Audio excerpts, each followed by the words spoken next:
নমস্কাৰ প্ৰিয় দৰ্শক, মোৰ ইউটিউব চেনেলৰ আজিৰ অন্য এটি ভিডিঅ'লৈ আপোনালোকক আন্তৰিক স্বাগতম জনাই আজিৰ ভিডিঅ'টো আৰম্ভ কৰিবলৈ ওলাইছোঁ। প্ৰিয় দৰ্শক, ভাৰতত বিভিন্ন ৰীতি নীতি পালন কৰা হয়। এইখন দেশত মানুহে নিজৰ চহকী সংস্কৃতিক লৈ বহুত সুখী, কিন্তু কেতিয়াবা এখন ঠাইৰ ৰীতি নীতি আন ঠাইৰ মানুহৰ বাবে অতি আচহুৱা যেন লাগে। এনে ৰীতি নীতি যিবোৰ সামাজিকভাৱে পালন কৰা হয়। আজি আমি এনে এখন ঠাইৰ কথা ক'বলৈ ওলাইছোঁ। পিনি হ'ল হিমাচল প্ৰদেশৰ এখন গাঁও। ইয়াত এক অদ্ভুত প্ৰথা পালন কৰা হয়। ইয়াত মহিলাসকল 5 দিন উলংগ হৈ থাকে। হয়, আপোনাৰ দৰে ময়ো এই বিষয়ে জানিবলৈ পাই থতমত খালোঁ। এই গাঁওখন কুল্লু জিলাত আৰু ইয়াৰ উৎসৱবোৰৰ কিছুমান বিশেষ নিয়ম আছে। মহিলাসকলে কাপোৰ নিপিন্ধা এই উৎসৱটো কি? ইয়াত সকলো বিবাহিত মহিলা 5 দিন উলংগ হৈ থাকে।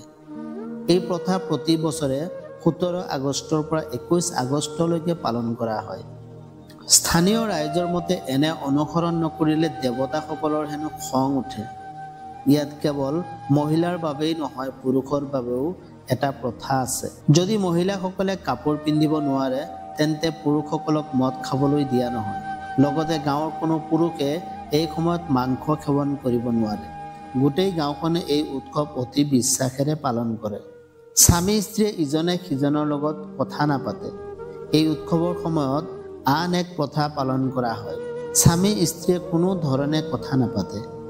দুয়োজনে ইজনে সিজনৰ পৰা আঁতৰি থাকিব লাগিব। এই অৱস্থাত স্বামীয়েও পত্নীক দেখা নাপায়। গাঁৱৰ সকলো মহিলাই এই অনুষ্ঠানত অংশগ্ৰহণ কৰে। গাঁৱৰ বিশ্বাস যে এই ৰীতি নীতি পালন নকৰিলে সেই কাম কৰিবলৈ অস্বীকাৰ কৰা মহিলাগৰাকীৰ জীৱনত কিবা এটা অশুভ ঘটনা ঘটিব। কেৱল এয়াই নহয়, তেওঁৰ ঘৰৰ লগত জড়িত কিছু বেয়া খবৰো পাব। এই উৎসৱ লহুৱা ঘোণ দেৱতাৰ বাবে পালন কৰা হয়। এই উৎসৱ পালনৰ আঁৰত অসুৰৰ লগত জড়িত এক বিশ্বাস আছে।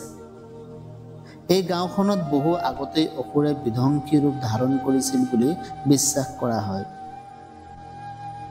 এই পৰম্পৰাৰ ইতিহাস অতি আকৰ্ষণীয়। কোৱা হয়, যুগ যুগ আগতে পিনি গাঁৱত অসুৰৰ আতংকৰ সৃষ্টি হৈছিল।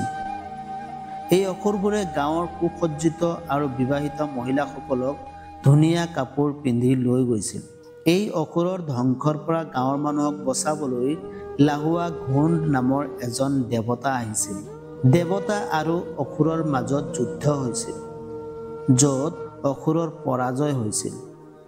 কোৱা হয় যে অসুৰে নাৰীৰ সন্মানত আক্ৰমণ কৰিছিল। আগতে তেওঁলোকৰ কাপোৰ ফালিছিল। এই 5 দিনত অসুৰ হত্যাৰ পিছতো মহিলাসকলে কাপোৰ নিপিন্ধে। বিশ্বাস কৰা হয় যে যদি নাৰীক কাপোৰ পিন্ধি ধুনীয়া দেখা যায়, তেন্তে আজিও অসুৰে সেইবোৰ তুলি লৈ যাব পাৰে। এই সময়ছোৱাত মহিলাসকলে কেৱল ঊলৰ পৰা তৈয়াৰী পাটকা ব্যৱহাৰ কৰে। পিনি গাঁৱৰ মানুহে এই সময়ছোৱাত কোনো বাহিৰৰ মানুহক গাঁৱত প্ৰৱেশ কৰিবলৈ নিদিয়ে।